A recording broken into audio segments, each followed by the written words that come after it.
Morning అందరికి. Second BA వాళ్ళకి సంబంధించి 4th సెమ్లో ఫస్ట్ ఇయర్ గురించి మనం లాస్ట్ క్లాస్ లో మాట్లాడుతూ ఉన్నాం. ఇందులో సాంఘిక మత ఉద్యమానికి ప్రాధాన్యత. సాంఘిక మత ఉద్యమం సెకండ్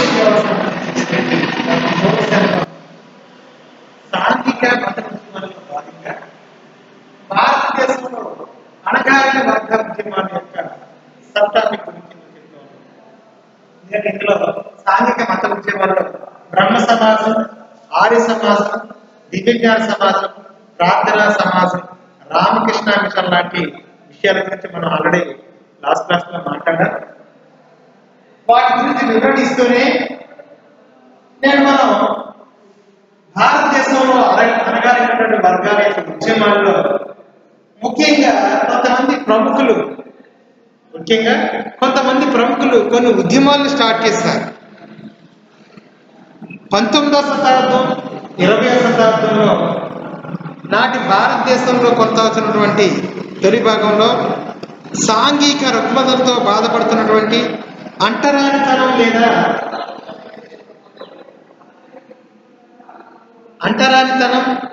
అదేవిధంగా అస్పృశ్యతకు ముఖ్యంగా కొనసాగుతున్నటువంటి ఆ రోజుల్లో భారతదేశంలో నూతన మార్పులు తీసుకురావాలి అనేటువంటి ఉద్దేశంతో కొంతమంది ప్రముఖులు అనగారిన వర్గానికి చెందినటువంటి కొంతమంది వ్యక్తులు కొన్ని ఉద్యమాలు చేపట్టారు. ఆ యొక్క ఉద్యమాలు చేపట్టిన దాంట్లో మొట్టమొదటి వ్యక్తి కింద మనం ఎవరిని గురించి ప్రస్తావిస్తాము అంటే జ్యోతి బాపులే. జ్యోతి బాపులే అనేటువంటి ఈ పర్సన్ మహారాష్ట్రకు చెందినటువంటి జ్యోతి బాపులే మహారాష్ట్రకు చెందినటువంటి ఈ పర్సన్ అంటరాని వారి యొక్క అభ్యున్నతికి నిరంతరంగా కృషి చేసినటువంటి వారిలో మొట్టమొదటి వారిగా కీర్తించబడ్డాడు, తెలియజేయబడ్డాడు. ఎవరు అంటే జ్యోతి బాపులే. అంటరాని వారి యొక్క అభ్యున్నతికి కృషి చేసిన వారిలో మొట్టమొదటి వాడు జ్యోతి బాపులే. ఇతను ఒక తోటమాలిగా తన జీవితాన్ని ప్రారంభించినటువంటి ఇతను చివరికి అనగారిన వర్గాల యొక్క సంక్షేమం కోసం పనిచేసినటువంటి ఈ జ్యోతి బాపులే కుంభీల సమ్మేళనంలో ఉపకులమైనటువంటి మాల కులమును జన్మించారు. కుంభీల ఉపకులమైనటువంటి నాటి మహారాష్ట్రలో కుంభీల ఉపకులమైనటువంటి మాల కులంలో జన్మించినటువంటి ఇతను ఒక తోటమాలిగా తన జీవితాన్ని ప్రారంభించినటువంటి ఇతను దళితుల విద్య కొరకు నిరంతరం శ్రమించినటువంటి వ్యక్తి.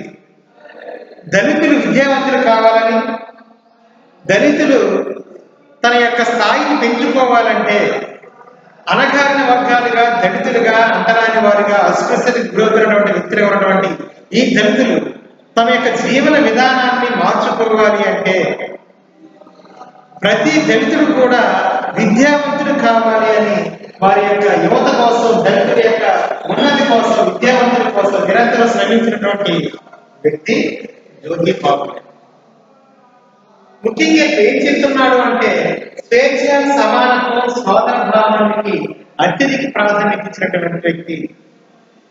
అందరూ కూడా స్వేచ్ఛను, సమానంగా సోదర భావంతో కలిసి సమాజంలో ముందుకు వెళ్ళాలి. కానీ అంటరానితనంగా మనం కిందకు ముందుకోవడానికి విద్యావంతులు కావాల్సినటువంటి ప్రధాన కారణం విద్య లేకపోవడం అనే దాన్ని గమనించినటువంటి అతను దళిత విద్య కొరకు నిరంతరం శ్రమించినటువంటి వ్యక్తి. అంతేకాకుండా నాటి సమాజంలో, నాటి కాలంలో బ్రాహ్మణుల చేతిలో దళితులు లేదా బడుగు బలహీన వర్గాలకు చెందినటువంటి ప్రజలు ఏ విధంగా అణిచివేయబడుతున్నారో దాన్ని పూర్తిగా కళ్ళకు కట్టినటువంటి నాటి సమాజానికి తెలియజేసినటువంటి వ్యక్తి జ్యోతి బాపులే. ముఖ్యంగా ఈ బ్రాహ్మణులు నాటి కాలంలో ఉన్నత వర్గంగా ఉన్నటువంటి ఈ బ్రాహ్మణులు కింది వారిని, దళితులని, అనగారిన వర్గాన్ని చాలా చిన్న చూపు చూస్తూ ఉండేవారు. అంటరాని వాడు చాలా దూరంగా. ముఖ్యంగా చెరువుల వద్ద కానీ, మంచినీళ్ళ చెరువుల వద్ద, బావుల వద్ద, మందిరాల వద్ద దళితుల్ని అసలు దగ్గరికి రానిచ్చేవారే కాదు. అలాంటి యొక్క సాంఘిక దురాచారాలను రూపుమాపడానికి విద్యావంతులుగా చేయడానికి నడుం బిగించినటువంటి మొట్టమొదటి వ్యక్తి జ్యోతిబాబు. ఇతడు నాటి కాలంలో బ్రాహ్మణుల యొక్క దౌర్జన్యానికి ఉన్నత వర్గంగా, అంటే ఆ రోజుల్లో వర్ణ వ్యవస్థలో మనం చెప్పాము, ఆర్యుల యొక్క వర్ణ వ్యవస్థలో ఏమని ప్రస్తావించబడింది? బ్రాహ్మణులు, క్షత్రియులు, వైశ్యులు, శూద్రవర్ణానికి క్రింద ఉన్నటువంటి పంచవర్ణంలో దూరంగా గెంటివేయబడ్డ వారే ఈ యొక్క దళితులు, అంటరాని వారు, అస్పృశ్యతకు గురైనటువంటి వ్యక్తులుగా చెప్పబడినటువంటి వీళ్ళే. ఈ యొక్క వర్ణానికి చెందినటువంటి బ్రాహ్మణుల యొక్క చేతిలో దళితులుగా, బడుగు బలహీన వర్గాలు బ్రాహ్మణుల యొక్క చేతిలో దళితులు కానీ, బడుగు బలహీన వర్గాలు కానీ ఏ విధంగా అణిచివేయబడుతున్నారో అన్న విషయాన్ని కళ్ళకు కట్టినట్టు చూపించడానికి తృతీయ రత్నమైనటువంటి ఒక నాటక రూపంలో దీన్ని రూపొందించారు. ఆనాటి సమాజంలో దళితులు ఎదుర్కొన్నటువంటి సమస్యలను కళ్ళకు కట్టినట్టుగా నాటి సమాజానికి బ్రాహ్మణ చేతుల్లో బడుగు బలహీన వర్గాలు పడుతున్నటువంటి ఇబ్బందులను తృతీయ రత్నమైనటువంటి నాటకం రూపంలో సమాజానికి తెలియజేసినటువంటి వ్యక్తి జ్యోతిబాబు. అంతేకాకుండా ఇతడు పురోహిత మండలం బట్టబయలు, పురోహితులు చేసినటువంటి కార్యక్రమాలు, అసాంఘిక కార్యక్రమాలు చాలా ఉన్నాయి. పైకి ఒక రకంగా కనపడటం, చేసే పనులు వేరేగా ఉండటం, వీటిని తను చాలా తెలివిగా, చాలా చిన్న మాట రూపంలో పురోహిత మండలం బట్టబయలైనటువంటి ఒక ప్రముఖ రచనతో పాటుగా నాటి కాలంలో గులాంగిరి అనేటువంటి ఈ రచన ప్రముఖ రచనలో ఒకటిగా కీర్తించబడింది, కొనియాడబడింది, గౌరవించబడింది. ప్రజల యొక్క నాలుగులో ఈ యొక్క గులాంగిరి అనేటువంటి పదం నేటికి కూడా పిలువబడుతుంది. అంటే ఆ రచన అంత ఉన్నతంగా కొనసాగింది. దళితులు, బడుగు బలహీన వర్గాల యొక్క ప్రజలు బ్రాహ్మణుల చేతిలో ఏ విధంగా నలిగిపోతున్నారు అన్న విషయాన్ని పురోహిత మండలం బట్టబయలు, గులాంగిరి లాంటి రచనల ద్వారా బయట సమాజానికి తెలియజేసినటువంటి వ్యక్తి జ్యోతిబాబు. ఈ విధంగా జ్యోతిబాబుని మొట్టమొదటిసారిగా భారతదేశంలో అనగారిన వర్గ ఉద్యమాల కోసం దళితులు విద్యావంతులు కావాలని నిరంతరం శ్రమించినటువంటి వ్యక్తి జ్యోతిబాబు. ముఖ్యంగా ఈ జ్యోతిబాబు యొక్క ప్రస్తావన ఏంటంటే, పురోహితులు లేకుండా సమాజం ముందుకు పోదు అనేటువంటి ఆనాటి విధానాలను వ్యతిరేకంగా జ్యోతిబాబుని మహారాష్ట్ర, పూణే, అహ్మద్నగర్ లాంటి ప్రముఖ ప్రాంతాలలో బ్రాహ్మణులు లేకుండానే కర్మకాండను కొనసాగించాలి అన్న విధానాన్ని తెలియజేసినటువంటి వ్యక్తి జ్యోతిబాబు.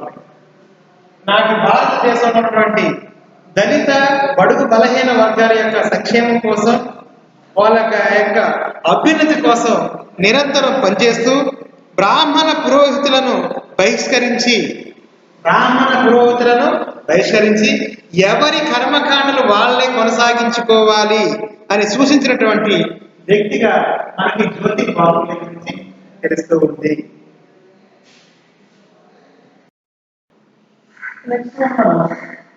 భారతదేశంలో అనగారిన వర్గ ఉద్యమాల గురించి మనం మాట్లాడుతున్న క్రమంలో మరొక పర్సన్ కింద మనం నారాయణ గురించి ఫస్ట్ మనం జ్యోతిబాబులే, మహారాష్ట్రకు చెందినటువంటి జ్యోతిబాబులే అంటరాని వాళ్ళగా అస్పృశ్యతకు గురవుతున్నటువంటి ప్రజల కోసం నిరంతరం శ్రమించి నాటి బ్రాహ్మణ చేతిలో దళితులు ఏ విధంగా మోసపడుతున్నారు, వేయబడతారు అనే విషయాన్ని తన యొక్క నాటకాల రూపంలో, రచన రూపంలో సమాజానికి తెలియజేస్తే, మరొక ప్రముఖ వ్యక్తి అయినటువంటి నారాయణ గురు కూడా సేమ్ భారతదేశంలో అనగారినటువంటి వర్గ ఉద్యమాల్లో తన వంతు పాత్రను పోషించారు. నారాయణ గురు కేరళ రాష్ట్రానికి చెందినటువంటి ఒక ఐదవ మతానికి చెందినవాడు. నిమ్న జాతుల ఉద్ధరణ కోసం నిరంతరం శ్రమించినటువంటి మరొక ప్రముఖ సంఘ సంస్కర్త ఎవరంటే నారాయణుడు. నిమ్న జాతులు, దళితులు, అంటరాని వారుగా, విశ్వసికి గురవుతున్న వారుగా అంటజనుడు ప్రస్థానం చేస్తూ ఇలాంటి నిమ్న జాతుల ఉద్ధరణ కోసం నిరంతరం శ్రమించినటువంటి ఈ యొక్క జ్యోతి బాపులే లాగా మరొక గొప్ప సంఘ సంస్కర్త ఎవరు అంటే నారాయణుడు. ఈ పేరు దాన్ని జ్ఞాపకం పెట్టుకోవాలి. జ్యోతి బాపులే నారాయణుడు. ఈ నారాయణుడు కేరళ రాష్ట్రంలోని ఐజావా అనేటువంటి తెగకు చెందినవాడు. ఈ ఐజావా అనేటువంటి తెగ నాడు అంటరాని వారిగా ఎంచబడ్డారు. దళితులు ఏ విధంగా కింది వర్గాల వారు, బ్రాహ్మణులు, క్షత్రియులు, వైశ్యులు, శూద్రవర్గాలు చెందినటువంటి వ్యక్తులు దూరంగా ఉంటూ అస్పృశ్యులుగా, పంచములుగా, అదేవిధంగా అంటరాని వారిగా, దళితులుగా, నిమ్న జాతులుగా ఏ విధంగా రకరకాలుగా ఎంచబడి వారు దూరంగా ఎన్నివేయబడ్డారు. అదేవిధంగా కేరళలోని ఐజావా అనేటువంటి తెగకు చెందిన వారు ఈ యొక్క నారాయణుడు. వీరు ఆనాడు నాటి సమాజంలో అంటరాని వారిగా ఎంచబడ్డారు. ఈ ఐజావా అనేటువంటి తెగ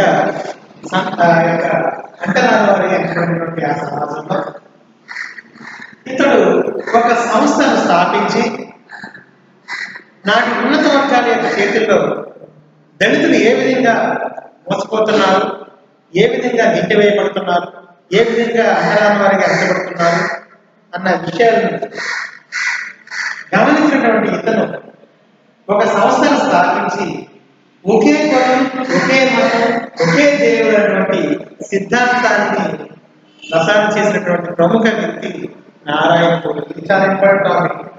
కాంపిటేషన్ పర్పస్ కూడా ఎటువంటి చోట్ల నేను ఎప్పుడు గమనించాను. ఒకే కులం, ఒకే మతం, ఒకే దేవుడు లేదా ఒకే భగవంతుడు, ఒకే కులం, ఒకే మతం, ఒకే భగవంతుడు అనేటువంటి ఈ సిద్ధాంతాన్ని భారతదేశంలో ప్రసారం చేసినటువంటి ప్రముఖ వ్యక్తి ఎవరు అంటే నారాయణుడు.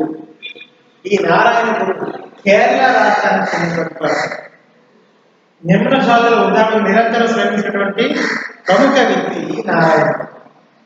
ఇక్కడ ఏం చేశారంటే ఐజావా చెందినటువంటి ఈ యొక్క నిమ్న జాతులుగా ఎంచబడినటువంటి ఈ ప్రజల కోసం ప్రత్యేక పాఠశాలను ఏర్పాటు చేస్తారు. విద్యను అభ్యసించినదే సమాజంలో నూతన మార్పు చూడలేము, గమనించలేము అని తెలియజేసినటువంటి వ్యక్తి అయినటువంటి నారాయణుడు వీరి యొక్క ఐజావా తెగ అభివృద్ధి కోసం ప్రత్యేక పాఠశాలను ఏర్పాటు చేస్తారు. అంతేకాకుండా ఐజావా తెగ వారి కోసం, ఈ ఐజావా తెగ వారి కోసం లేదా అంటరాంతర నిర్మూలన కోసం నిరంతరం ఇంచుమించుగా 30 సంవత్సరాలు కృషి చేసినటువంటి వ్యక్తి.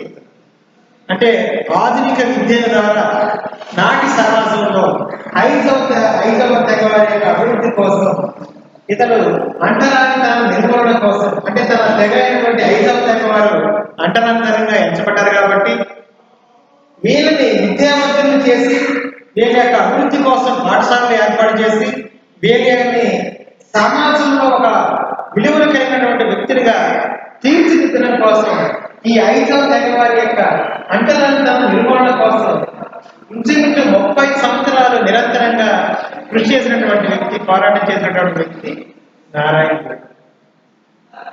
ఇతని యొక్క విధానం వల్లే, ఇతను చేసినటువంటి శ్రమ వల్లే ఆధునిక విద్యను వారికి ఐజావా తెగ వారికి ఆధునిక విద్యను అభ్యసించేలా చేసి నేడు ఈ తెగ సామాజికంగా కొంత ముందు అడిగేసింది అంటే దానికి ప్రధాన కారణం నారాయణుడు.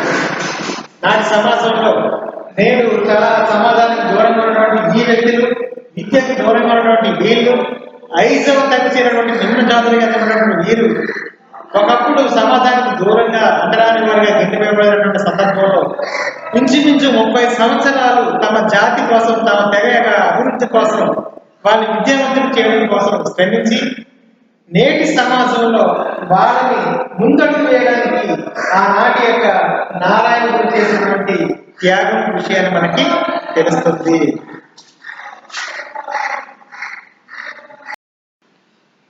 మరో విషయంగా మనం ఈ భారతదేశంలో అణగారిన వర్గాల ఉద్యమానికి సంబంధించి ఫస్ట్ మనం జ్యోతిబాబుల గురించి, తర్వాత నారాయణ గురించి చదువుకోవడం చూసాము. థర్డ్ కింద రామస్వామి నాయకర్. థర్డ్ కింద మనం రామస్వామి నాయకర్.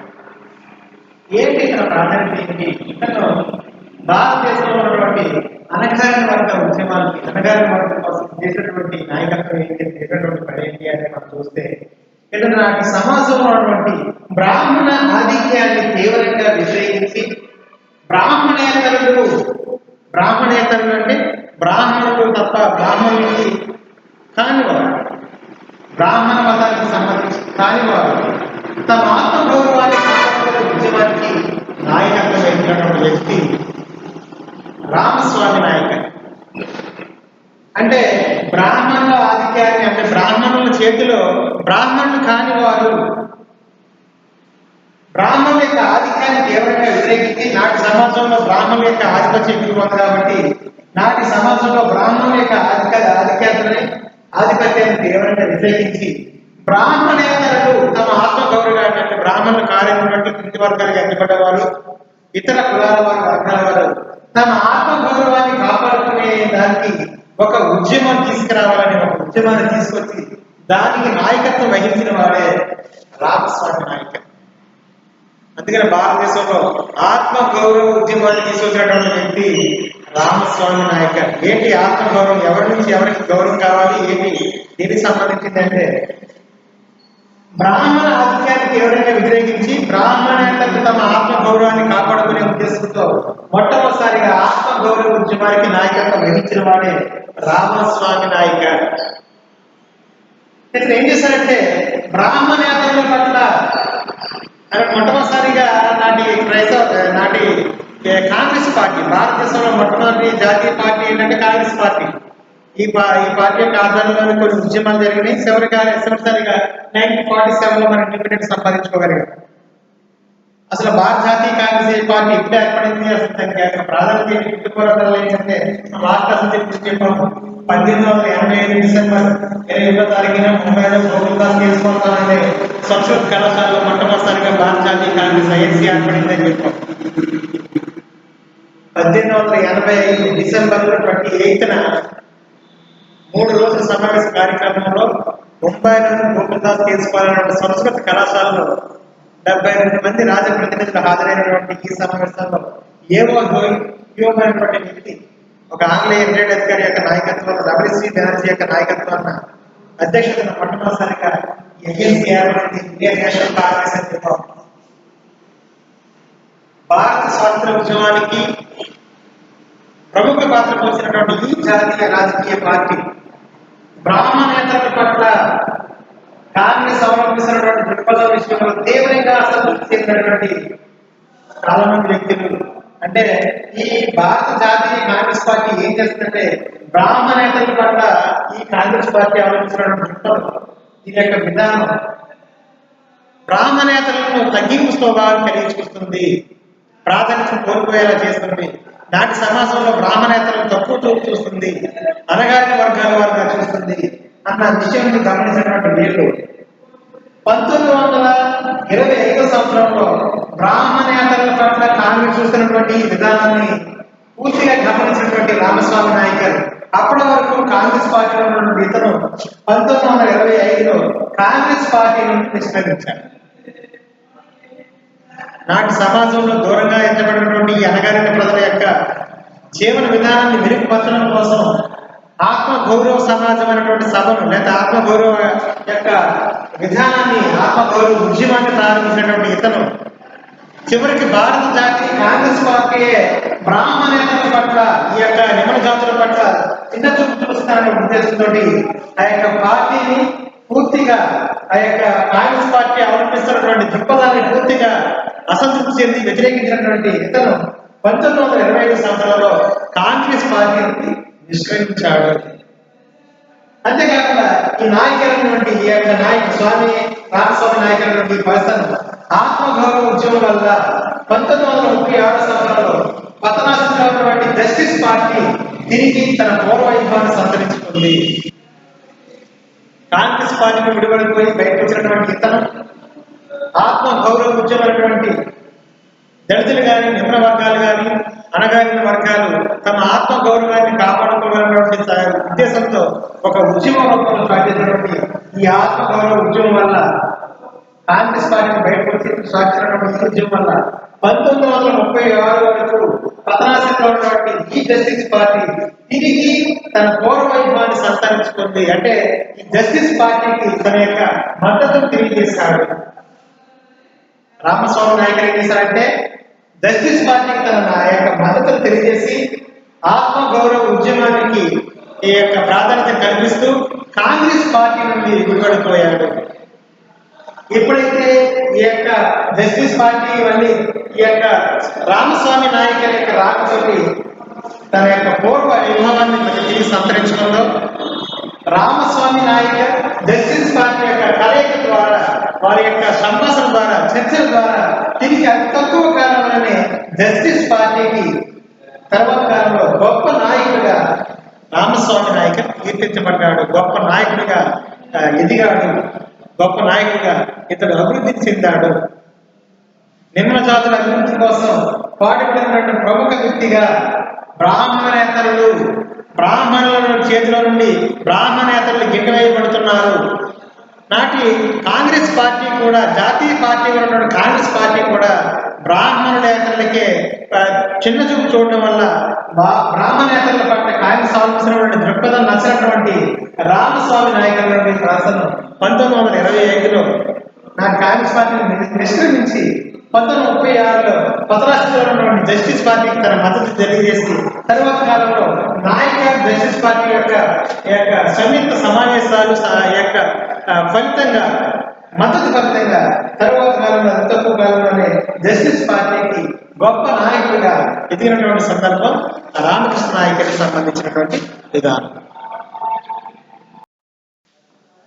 ముఖ్యంగా ఈ భారతదేశంలో అణగారిన వర్గ ఉద్యమాలకు సంబంధించిన దాంట్లో మరొక ప్రముఖ వ్యక్తి గురించి మాట్లాడుతున్నాం. జ్యోతి గోఖలే, నారాయణ గురు, రామస్వామి నాయకర్, అదేవిధంగా మహాత్మా గాంధీ, తర్వాత మరొక ప్రముఖ వ్యక్తి అయినటువంటి డాక్టర్ బిఆర్ అంబేద్కర్. వీళ్ళు అణగారిన వర్గాల కోసం చేపట్టిన ఉద్యమాలు ప్రాధాన్యత చూస్తున్న క్రమంలో మహాత్మా గాంధీ భారతదేశంలో ఇతని పేరు తెలియని వ్యక్తి అంటూ ఉండరు. భారత జాతిపిత, ఫాదర్ ఆఫ్ ది నేషన్ పిలుస్తారు. మనకి భారతదేశంలోనే భారత జాతీయ కాంగ్రెస్ పార్టీని స్టార్ట్ చేసి 1885 నుంచి 1905 వరకు, 1906 నుంచి 1920 వరకు, 1920 నుంచి 1947 వరకు భారత జాతీయ కాంగ్రెస్ లో 3 ఘట్టాలుగా 85 నుంచి 95 వరకు, 1905 వరకు మితవాదుల దశగా, 1906 నుంచి 20 వరకు అతివాదుల దశగా, మరి 1920 నుంచి 47 వరకు, 1920 నుంచి 47 వరకు అంటే నుంచి 27 సంవత్సరాలు ఒక గాంధీ నాయకత్వంలోనే ఇక్కడ స్వాతంత్ర ఉద్యమాలు కొనసాగాయి. అందుకనే దీన్ని గాంధీ యుగంలో, మితవాద యుగం, అతివాద యుగం, గాంధీ యుగం, గాంధీ ఎరా, గాంధీ యుగం. అంటే గాంధీ 1920 కాడి నుంచి మొదలుకొని మొట్టమొదటిసారిగా 1920లో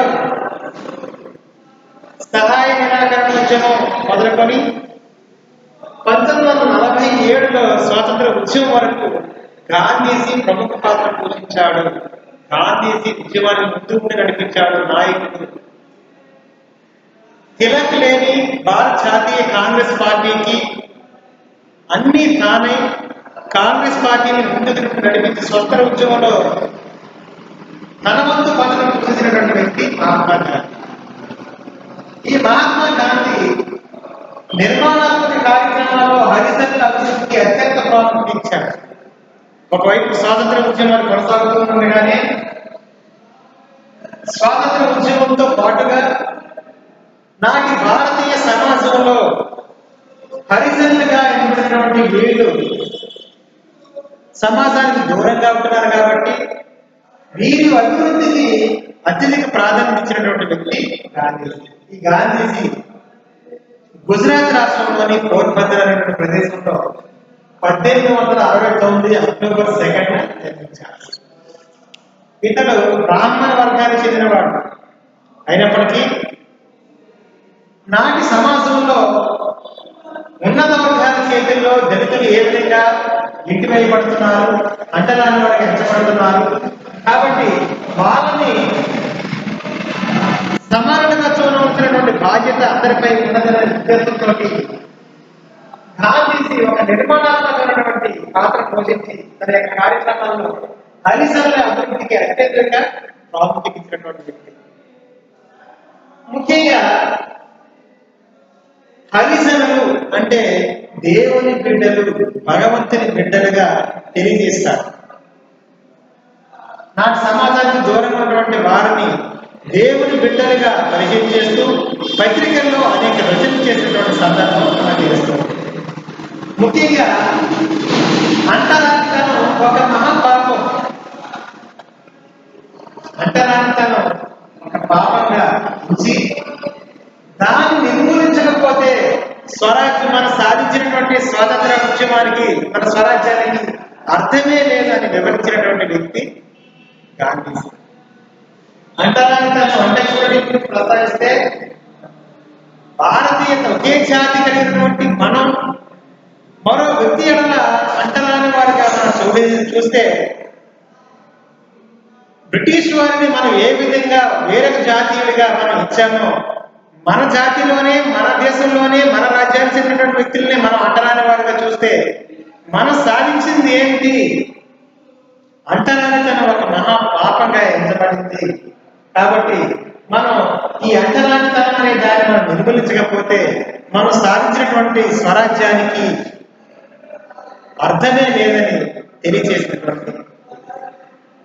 అంతేకాకుండా గాంధీ తన ప్రముఖంగా ఒక పత్రికను స్టార్ట్ చేసి యంగ్ ఇండియా అనేటువంటి ఈ పత్రికలో దేవాలయాల విషయంలో కానీ, నీటి బావులు చెరువుల దగ్గర కానీ, పాఠశాలల విషయంలో కానీ హరిజనులకు ప్రవేశం కల్పించాలని కోరారు. అంటే దీన్ని బట్టి చూస్తుంటే ఆనాటి సమాజంలో ఈ యొక్క హరిజనులు నిమ్న జాతిన వాళ్ళు, అస్పృశ్యతకు గురవుతున్న వారు, అంటరాని వారుగా ఉన్నటువంటి ప్రజలు ఎంత దుర్భరమైన జీవితాన్ని గడుపుతూ ఉండేవారో ఒకసారి చూడండి. నాటి సమాజంలో ఈ దళితులకి దేవాలయాల్లో ప్రవేశం లేదు.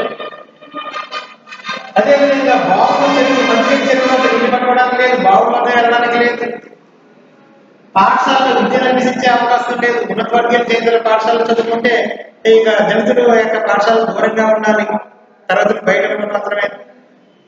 ఇలాంటి దుర్భరమైన జీవితాన్ని నడుపుతున్నటువంటి ఈ యొక్క దళితుల గురించి తన యొక్క పత్రికలో, యంగ్ ఇండియా అనేటువంటి తన పత్రికలో హరిజనులకు దేవాలయాల విషయంలో కానీ, పాఠశాలల విషయంలో కానీ, చెరువులు బావులు లాంటి విషయంలో కానీ ప్రవేశం కల్పించాలి అని సమాజానికి ఒక పత్రిక రూపంలో విడుదల చేశారు.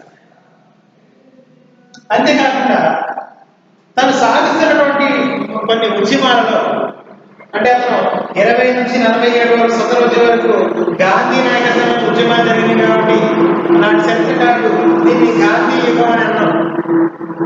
అయితే 1930లో గాంధీజీ ఏ ప్రముఖ పాత్ర పోషిస్తున్నాడు ఉద్యమ కాలంలో అంటే సాల్ట్ మూవ్మెంట్ జరుగుతుంది ఇక్కడ, ఉప్పు సత్యాగ్రహం. బ్రిటిష్ వారు నాటి భారతదేశంలో కొనసాగుతున్నటువంటి సాధారణమైన అందరు ప్రజలు ఉపయోగించే ఉప్పుపై కూడా వాళ్ళు పన్ను విధించారు. ఉప్పు తయారు చేసే విషయంలో పన్ను విధించారు. ఉప్పుపై పన్ను విధించడానికి నిరసన తెలుపుతూ నాటి భారత స్వాతంత్ర ఉద్యమంలో ప్రముఖ వ్యక్తిగా ఎంచబడినటువంటి గాంధీజీ 1930లో గాంధీ సబర్మతి ఆశ్రమం నుంచి దండి వరకు పాదయాత్ర చేసి శాసన అవలోకన ఉద్యమాన్ని ప్రారంభిస్తాడు. ఇది ఉప్పు సత్యాగ్రహంగా 1930లో స్టార్ట్ అయింది. ఇదే సమయంలో బ్రిటిష్ వారితో భారతదేశానికి ఈ యొక్క రౌండ్ టేబుల్ సమావేశానికి ప్రాధాన్యత కూడా జరిగింది. 1930 నుంచి 35 వరకు ఈ సంవత్సరాల మధ్య కాలంలో ఆ యొక్క జాతీయ ఉద్యమాలు కొనసాగిస్తూనే హరిజనుల దేవాలయ ప్రవేశం కోసం ప్రత్యేకంగా ఒక ఉద్యమాన్ని హరిజనులు ఈ యొక్క సమాజానికి దూరంగా ఉన్నారు కాబట్టి దేవాలయాలకు వాళ్ళ ప్రవేశం లేదన్నారు కాబట్టి కంపల్సరీగా మానవ సమాజ అభివృద్ధిలో వాళ్ళు తమ వంతు పాత్రను పోషించారు. స్వాతంత్ర ఉద్యమంలో తమ వంతు పాత్రను వాళ్ళు పోషించారు కాబట్టి మనుషులందరూ సమానులే అన్న విధానాన్ని అనుసరిస్తూ అంటరానితనం ఒక మహా పాపంగా ఎంచబడింది కాబట్టి ఈ 1930 నుంచి 35 సంవత్సరాల మధ్య కాలంలో దేవాలయాల్లో హరిజనుల ప్రవేశం కోసం ప్రత్యేకించి ఒక ఉద్యమంగా నడిపినటువంటి వ్యక్తి మహాత్మా గాంధీ. అంతేకాకుండా ఈ యొక్క ఉద్యమం కారణంగా ప్రత్యేకించి ఇతర ఒక బ్రాహ్మణుడై ఉండి బ్రాహ్మణేతరులుగా ఉన్నటువంటి దళితులుగా నిమ్న వర్గాల వారిగా అంటరాని వారిగా అస్పృశ్యతల వారిగా చెందినటువంటి ఈ యొక్క అణగారిన వర్గాల కోసం ఇతడు ఎందుకు ఇంత తాపత్రయపడుతున్నాడు అనేటువంటి ఒక ఉద్దేశంతో కొంతమంది వ్యక్తులు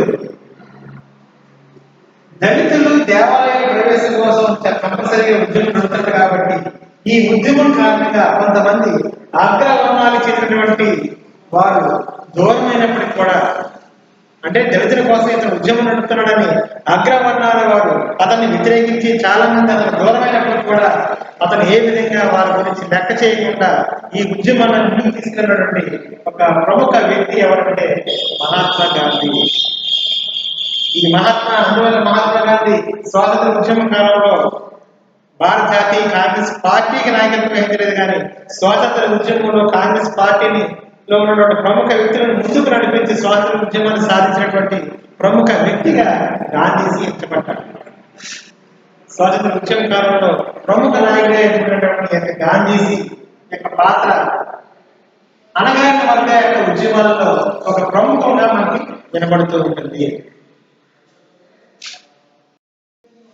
నెక్స్ట్ పర్సన్ కింద మనం ఈ యొక్క అనగారిన వర్గ ఉద్యమాల్లో మరొక వ్యక్తి అయినటువంటి ప్రముఖ వ్యక్తి అయినటువంటి డాక్టర్ బిఆర్ అంబేద్కర్ గురించి ప్రస్తావన. ఇందులో పేరు మీద ప్రముఖం గుర్తుపెట్టుకోవాలి. ఫస్ట్ వన్ జ్యోతిబాబులే గురించి చెప్పాం. సెకండ్ వన్ ప్రముఖ వ్యక్తిగా అనగారిన ఉద్యమాల యొక్క ప్రాధాన్యత వహిస్తూ ఒకే దేవుడు, ఒకే కులం, ఒకే మతం అని అనగారి వర్గాల ఒక ఉద్యమం కోసం ప్రయాణం చేసినటువంటి ప్రముఖంగా వివరించినటువంటి నారాయణ గురించి, అదేవిధంగా స్వామి నాయకర్ యొక్క ప్రాధాన్యత గురించి, మహాత్మా గాంధీ యొక్క వివరణ గురించి, చివరిసారిగా డాక్టర్ బిఆర్ అంబేద్కర్ యొక్క ప్రాధాన్యత గురించి, అనగారిన వర్గాల ఉద్యమాల గురించి మనం మాట్లాడుతున్నాం. మహారాష్ట్రలో రత్నగిరి జిల్లాలోని అంబేవాడ అనేటువంటి ఒక ప్రాంతంలో 1889లో జవహర్లాల్ నెహ్రూ ప్రాధాన్యత వహిస్తున్న సందర్భంలో ఈ యొక్క మహారాష్ట్ర ప్రాధాన్యత కలిగిస్తున్నటువంటి ఆ రోజుల్లో 1891 ఏప్రిల్ 14వ తారీఖున మౌనటువంటి ప్రాంతంలో అంబవాడ సమీపంలో రత్నగిరి జిల్లాలో మహారాష్ట్ర జన్మించాడు. ఒక దళిత వర్గానికి చెందినటువంటి ఇతను తన యొక్క శక్తి సామర్థ్యాలను ఉపయోగించుకొని విద్యను కొనసాగించి నాటి సాంఘిక దురాచారాలను ఖండిస్తూ హరిజనులలో ఆత్మవిశ్వాసాన్ని, ఆత్మ గౌరవాన్ని ఎక్కినటువంటి ప్రముఖ వ్యక్తిగా డాక్టర్ బిఆర్ అంబేద్కర్ నాటి హరిజనుల్లో తమ మతానికి, తన యొక్క కులానికి చెందినటువంటి నాటి హరిజనుల్లో ఆత్మ గౌరవ విశ్వాసాన్ని, ఆత్మ గౌరవాన్ని పెంచినటువంటి, ముఖ్యంగా భారత రాజ్యాంగంలో బడుగు బలహీన వర్గాలకు అనేక రాయితీని కల్పించడం ద్వారా వారికి సేవ చేసినటువంటి విషయం మనకి తెలుస్తుంది. నేడు సమాజంలో ఈ ఎస్సీ, ఎస్టీ, బీసీ, మైనారిటీ కులాలు రిజర్వేషన్ల ద్వారా ఉన్నత వర్గీయులకు చేరుకునే క్రమంలో వారితో ఒక గౌరవాన్ని, వారితో సమానమైనటువంటి గౌరవాన్ని, ఉన్నతమైనటువంటి విలువలు కలిగినటువంటి వ్యక్తులుగా అన్ని రకాల విషయంలో, ప్రయాణ విషయంలో కానీ, ఇది యొక్క హోదా విషయంలో కానీ, ఉద్యోగ విషయంలో కానీ కొన్ని రాయితీలు కల్పించబడి క్రింది వర్గాల వారు, బడుగు బలహీన వర్గాల వారు రాయితీ ద్వారా నేడు వాళ్ళని అందుకునే క్రమంలో వారికి సమానంగా పనిచేస్తున్నటువంటి క్రమంలో ఉన్నారు అంటే భారత రాజ్యాంగంలో కల్పించినటువంటి స్థితి. అంతేకాకుండా ఇతర కృషి ఫలితంగానే అంటరాని తరం నేడు చూసుకుంటే చాలా తగ్గిందని, ఈ యొక్క హరిజనులుగా ఉన్నటువంటి వీళ్ళు సాటి మనుషులుగా గుర్తించబడి, హరిజనులు ఉన్నటువంటి సాటి మనుషులుగా గుర్తించబడి అన్ని రంగాల్లో కూడా పురోగతిని సాధిస్తున్నారు అంటే డాక్టర్ బిఆర్ అంబేద్కర్ సార్ చేసినటువంటి సేవగా. అతడు భారత రాజ్యాంగంలో దళితులు, ఆనాటి సమాజంలో దళితులకు గెట్టబడ్డవారు కాబట్టి వారికి సమాన హోదాగా కల్పించడానికి, మానవతలు సమానమైనటువంటి ఉద్దేశంతో భారత రాజ్యాంగంలో అనేక వసతులు కల్పించి రిజర్వేషన్ల ద్వారా మానవ సమాజాన్ని, బడుగు బలహీన వర్గాలైనటువంటి వేలని కొద్ది ముందుకు తీసుకురావాలి, వారి యొక్క అభివృద్ధికి తన వంతు పాత్ర పోషించాలనే ఉద్దేశంతో నిరంతరం దళితుల కోసం శ్రమించి వారి కోసం భారత రాజ్యాంగంలో కొన్ని ప్రత్యేక ఫెసిలిటీస్ కల్పించినటువంటి ప్రముఖ వ్యక్తి డాక్టర్ బిఆర్ అంబేద్కర్. ఈ విధంగా జ్యోతిబాబులే మొదలుకొని అంబేద్కర్ వరకు అణగారిన వర్గాల కోసం నిరంతరం శ్రమించి మానవుల యొక్క అభివృద్ధి కోసం క్రింది వర్గాలు, బ్రాహ్మణేతరులు అంటే బ్రాహ్మణులు యొక్క దాడుల నుండి బ్రాహ్మణేతరులు పడుతున్నటువంటి ఇబ్బందులను వాళ్ళకి ఎరిగి నాటి సమాజంలో వారు కూడా, బ్రాహ్మణేతరులు కూడా తమ వంతు పాత్రను పోషించడానికి వీరు నిరంతరం శ్రమించారు. నేటి వల్ల అంటే వీరి యొక్క కృషి వల్ల నేడు ఈ యొక్క అంటరాని వారిగా, హరిజనులుగా, నిమ్నకురాలుగా ఉన్నటువంటి చాలా మంది ప్రజలు అన్ని రంగాల్లో పురోగతిని సాధించడానికి ఈ ప్రముఖ వ్యక్తులు చేసినటువంటి సేవ చాలా ఉందని మనకి తెలుస్తుంది.